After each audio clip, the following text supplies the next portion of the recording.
खबरों में बने रहने के लिए बेल आइकन दबाइए और हाँ, फर्स्ट इंडिया को सब्सक्राइब जरूर। मुख्यमंत्री अशोक गहलोत ने गृह मंत्री अमित शाह को पत्र लिखा है। आज एक वीडियो जारी कर दी मुख्यमंत्री ने जानकारी। कांग्रेस का speaker for women safety campaign पर यह वीडियो जारी किया और कहा कि राजस्थान के तर्ज पर देश भर में पुलिस थानों के सिस्टम में बदलाव हो। देश में लागू होना चाहिए पीड़ित की अनिवार्य एफआईआर का सिस्टम। राजस्थान में थानागाजी दुष्कर्म मामले के बाद शुरू किया गया ये सिस्टम।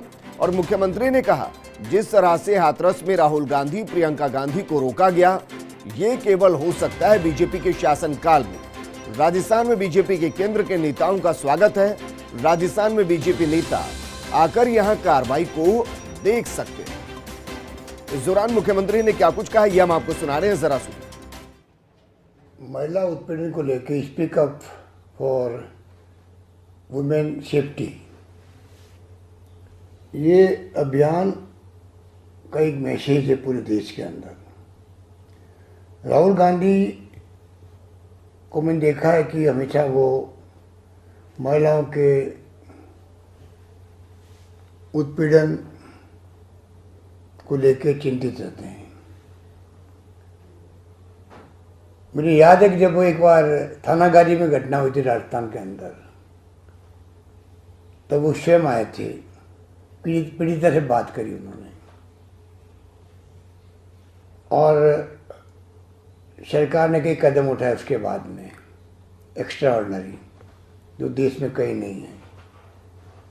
हमने यहाँ पर पुलिस स्टेशन पे कंपल्सरी कर दिया है कि उनको एफआईआर दर्ज करनी पड़ेगी। कोई भी फरियादी आए किसी तरह के क्राइम का। हमने महिलाओं के ऊपर अत्याचार हो रहे हैं कहीं पे, तो डीवाईएसपी की रैंक क्रिएट कर दी हर डिस्ट्रिक्ट के अंदर महिलाओं के लिए सिर्फ। हिनियस क्राइम कई होते हैं, उसके लिए मॉनिटरिंग सिस्टम बना दिया स्टेट लेवल पे भी। इस प्रकार से जो कदम उठाए गए उसके नतीजे आने लगे हैं। हालांकि संख्या बढ़ती है, उससे बहुत ज़्यादा बढ़ती है और उसके लिए सरकार को आलोचना का शिकार होना पड़ता है। एनसीआरबी के आंकड़े अभी आए थे तो राजस्थान के आंकड़े बहुत ज़्यादा बढ़ चुके थे। तो मुझे याद है कि मैंने उस वक्त कह दिया था कि हम जब कंपल्सरी करेंगे एफआईआर लॉन्च करने का थाने के अंदर, तो आंकड़े बढ़ेंगे। हमें उसकी परवाह नहीं करनी चाहिए। हमें फरियादी को, जनता को न्याय मिले, ये सुनिश्चित करना हमारा काम होना चाहिए। उसमें हम लोग कामयाब रहे। और जो राहुल गांधी जी आए थे यहाँ थानागाजी के अंदर, उसी का परिणाम है जो कदम हमने उठाए थे, पूरी मॉनिटरिंग की थी। कि आज अभी पिछले सप्ताह ही 4 नौजवानों को आजीवन कारावास की सजा हुई है। एक को 5 साल की सजा हुई है और 1-1 लाख रुपए जुर्माना लगाया गया है। पूरे प्रदेश में एक मैसेज गया कि अगर पुलिस प्रशासन मिलकर के अन्याय, अत्याचार, उत्पीड़न के खिलाफ में अगर कार्रवाई करती है और ट्रैकिंग करती है जुडिशरी के अंदर भी, तो सजा अवश्य मिलती है। हाथरस का मामला ने देश को हिला के रख दिया। जब राहुल जी और प्रियंका जी के साथ में जो दुर्व्यवहार किए गए बॉर्डर पर, उसकी जरूरत नहीं थी। घटनाएं देश में कई हो सकती है। देखा ही जाता कि रवैया क्या है सरकार का, पुलिस का, प्रशासन का। राजस्थान में घटना हुई, हमने किसी को नहीं रोका, बल्कि हमने तो इन्वाइट किया है कि केंद्रीय गृह मंत्री अमित शाह जी आए, मिस्टर धर्मेंद्र प्रधान जी आए, कोई नेता आए राजस्थान के अंदर। हम उनको पूरी तरह चाहेंगे कि वो आके देखे कि जो घटना होने के बाद में क्या राजस्थान सरकार या वहाँ की पुलिस या प्रशासन ने कोई कोताही बरती है क्या, या समय पे कदम उठाए हैं, ये देखा जाता है। दुर्भाग्य से कई बार मीडिया के अंदर भी एक तरफा स्टोरी चलती रहती है बिना तथ्यों के। मैं चाहूँगा कि महिलाओं का अन्याय, अत्याचार, उत्पीड़न, रेप की घटनाएं हो, ये बहुत दुर्भाग्य की स्थिति है। किसी भी राज्य में हो सकती है, पर पुलिस प्रशासन की ड्यूटी बहुत बड़ी बनती है। और राहुल गांधी ने और प्रियंका गांधी ने दिखा दिया देश को, एक हाथरस को लेकर जिस प्रकार की एक दर्दनाक घटना हुई वहाँ पर, जिस रूप में रात को 2 बजे बिलखती माँ को उसका चेहरा नहीं देखने दिया बच्चे का, और पुलिस को क्या अधिकार है कि वो बॉडी को रात को दाह संस्कार कर दे।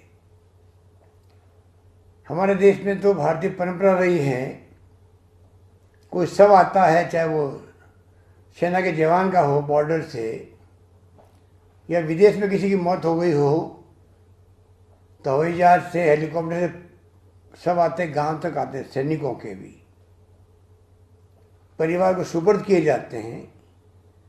तमाम धार्मिक रीति रिवाज से दाह संस्कार होता है। कोरोना के अंदर भी बॉडी को परिवार को सौंपने का हमने यहाँ पर निर्णय किया।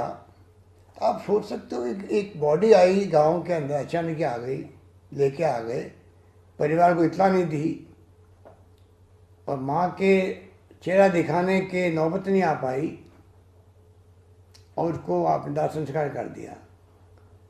पूरे देश के मानस पटल पर ये दृश्य अंकित हो चुका है।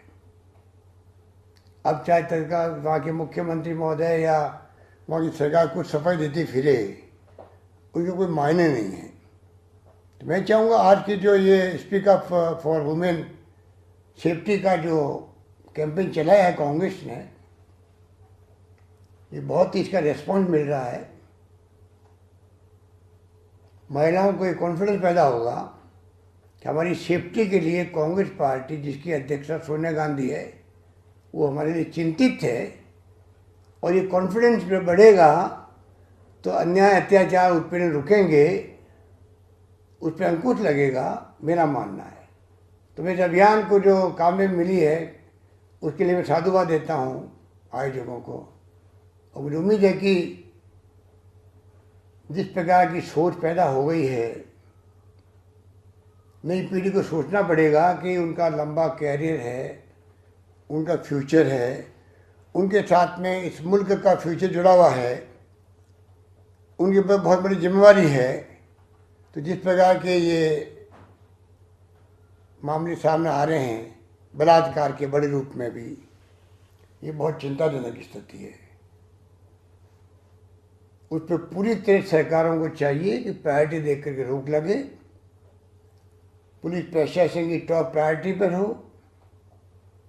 और पुलिस स्टेशनों पे मैंने कहा कि जो हमने नया सिस्टम लागू किया है, कंपल्सरी एफआईआर दर्ज करने का, अगर कोई एसएचओ नहीं करेगा तो एसपी ऑफिस के अंदर कंपल्सरी किया गया है एफआईआर दर्ज हो, और उसके अच्छे परिणाम हमारे राजस्थान के अंदर। मैं चाहूँगा पूरे देश के अंदर ये व्यवस्था लागू हो। मैंने कल ही देश के गृह मंत्री अमित शाह जी को पत्र लिखा है इसी बात को लेके कि जो प्रयोग हमने किए हैं राजस्थान के अंदर, वैसे प्रयोग वो पूरे देश के लिए लागू करवाएं। राज्यों को सलाह देवें, सब राज्यों को, चाहे किसी पॉलिटिकल पार्टी की सरकार हो, उनको सलाह देवें कि एफआईआर को दर्ज करना कंपल्सरी करे, चाहे कितनी संख्या बढ़ जाए उसकी चिंता नहीं करे। आखिर में तो एक आम नागरिक हो, चाहे वो कोई व्यक्ति हो, किसी वर्ग का हो, वो चाहता थाने के अंदर मैं जाऊं तो मुझे मान सम्मान मिले, मेरी बात सुनी जाए, मेरी फरियाद लिखी जाए। और इसीलिए हमने हर थाने के अंदर भी स्वागत कक्ष बनाने का निर्णय किया है, जहाँ आराम से फरियादी को बैठा के बातचीत कर सकें, ध्यान से उनकी बात सुन सकें, और उनको यकीन दिला सकें कि आपके हाथ में न्याय सुनिश्चित करने के लिए कोई कसर नहीं छोड़ेंगे। ये हमने व्यवस्था की है, ऐसी व्यवस्था पूरे मुल्क में लागू हो, ये मेरी ख्वाहिश रहेगी। धन्यवाद।